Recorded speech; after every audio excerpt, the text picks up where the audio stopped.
अरे मिंटू, मैं इस कुएं में पैसे डाल देता हूँ, देखता हूँ मुझे क्या मिलता है। अरे वाह, मुझे तो साइकिल मिल गया। अब मैं भी इस कुएं में सोना डाल देता हूँ, देखता हूँ मुझे क्या मिलता है। अरे वाह, मुझे तो गाड़ी मिल गई।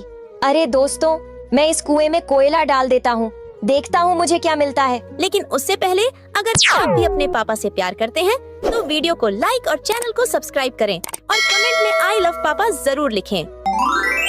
अरे ये क्या, इसने तो मुझे कॉकरोच पकड़ा दिया।